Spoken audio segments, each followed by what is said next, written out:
Please rewind this cassette.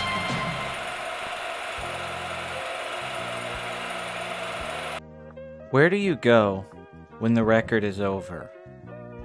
This was a tagline used for John Badham's 1977 classic, Saturday Night Fever. The implication of this is that while one is young and living in the moment, what happens when that moment ends? How do you start your life? Based on a New York Magazine article titled Tribal Rights of the New Saturday Night, which was later revealed to be highly fabricated, Saturday Night Fever was a major international success featuring one of the most popular soundtracks of all time. It launched John Travolta to superstardom and helped bring disco to the social consciousness. Now, to end my current series on the 1970s, I thought it fitting to talk about this movie because it's in my top 5 of all time. I'm not alone in that either. This movie was the late Gene Siskel's favorite film, and he even owned the iconic white suit that Travolta wears in the movie.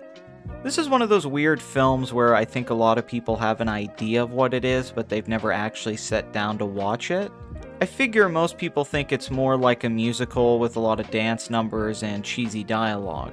In reality, Saturday Night Fever is one of the great coming-of-age films, and just as gritty and character-focused as any of the other great works from the 1970s. I think the movie it has the most in common with is Rocky, which oddly enough John G. Avildsen, the director of Rocky, was originally going to make this film. Both movies follow simple-minded but likable and charismatic leads who come from an Italian background in major urban cities. Both characters have talent, Rocky can fight, and Tony, well, this man can dance. I first saw Saturday Night Fever in my early teens, and I was immediately shocked how entertaining and on point it was. From the now iconic opening credits of Tony walking down the street to the endless and often hilarious quotable dialogue from the script written by Norman Wexler. You're nowhere on your way to no place. What do you got, a fucking stairway to the stars or what? It's just filled with an energy and style that I quickly became addicted to. I watched it all the time and was blown away by Travolta's performance. Was he ever this good again? I know Tarantino loves him in Blowout, and sure, he's pretty good as Vincent in Pulp Fiction.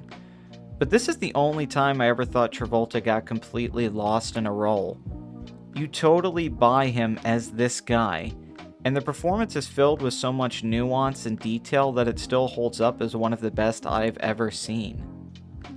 Tony is such a fully realized character that the movie is held up by his sheer force of personality. In every scene we know what this guy is thinking, we know what he feels, we want to dislike him for all of his faults, but he's almost like a puppy you don't want to yell at.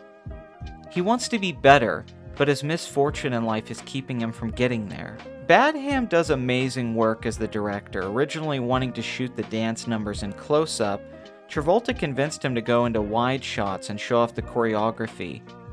This opens the whole movie up, and the dance numbers become almost ritualistic in their nature. Tony isn't just taking over the room, he's getting to be the best version of himself. Travolta's moves are pretty great too, and it's honestly some of the best on-screen dancing since the days of Gene Kelly or Fred Astaire. What really shocked me was how violent and sexual this film was. There's fights, drug use, and even some really hard-to-watch rape scenes. In fact, if I had a major complaint about the movie, it would be that the final 10 minutes with the rape scene in the car that's followed by the tragic suicide of Bobby C. It's not that the scene isn't realistic, but it's written and directed in such a disturbing way. It really takes away from some of the pleasures that's in the rest of the movie. It's a hard watch. Luckily, the movie bounces back with the following sequence, a highlight of the entire movie, with Tony riding on the subway as How Deep Is Your Love slowly comes in.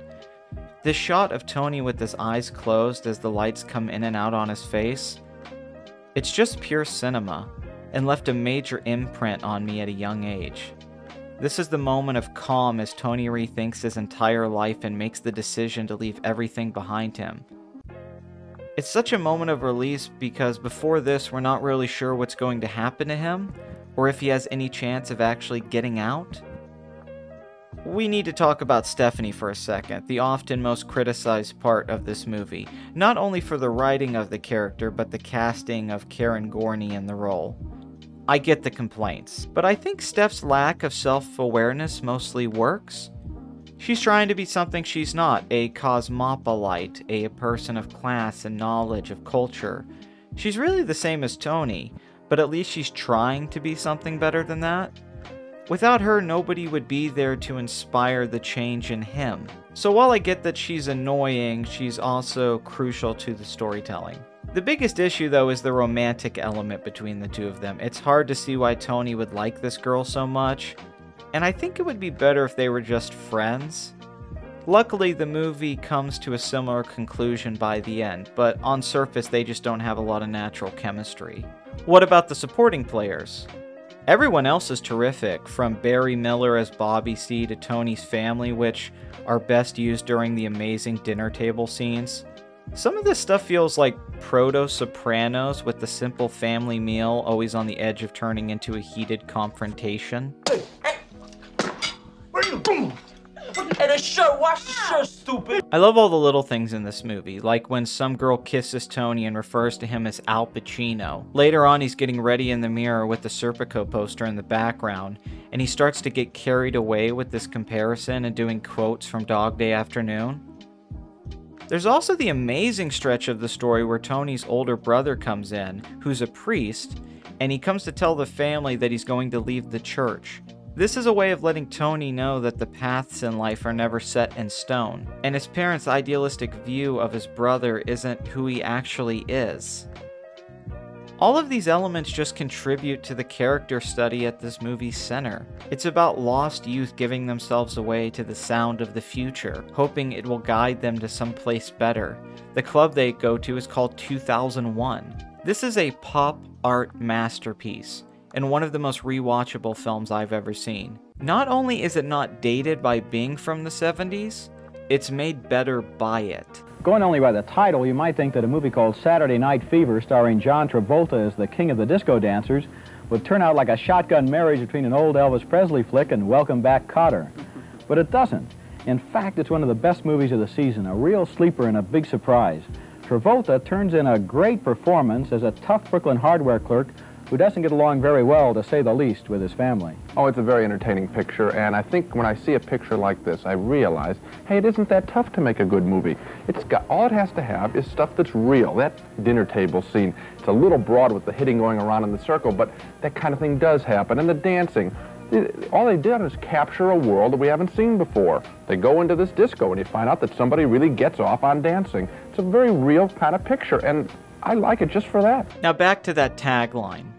In The New Yorker, the late Pauline Kael wrote that at its best, though Saturday Night Fever gets at something deeply romantic, the need to move, to dance, and the need to be who you'd like to be, Nirvana is the dance. When the music stops, you return to being ordinary. And that's the thing, the return to being ordinary. Isn't that one of the greatest fears of all?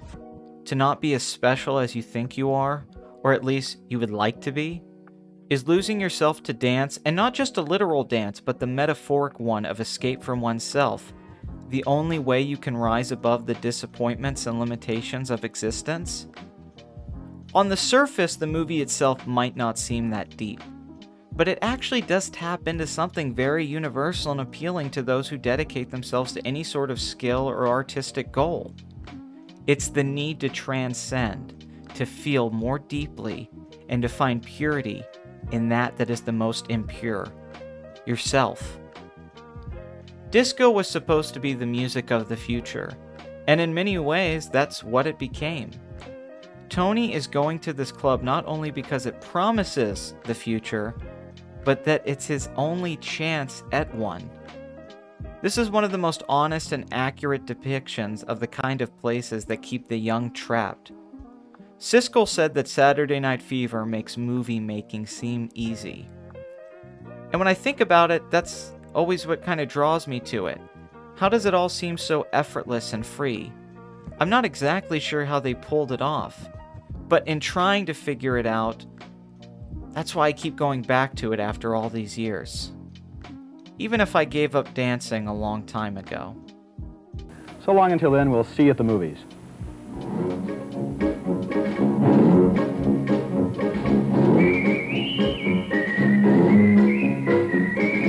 I'm gonna tear up the fucking dance floor, dude. Check it out.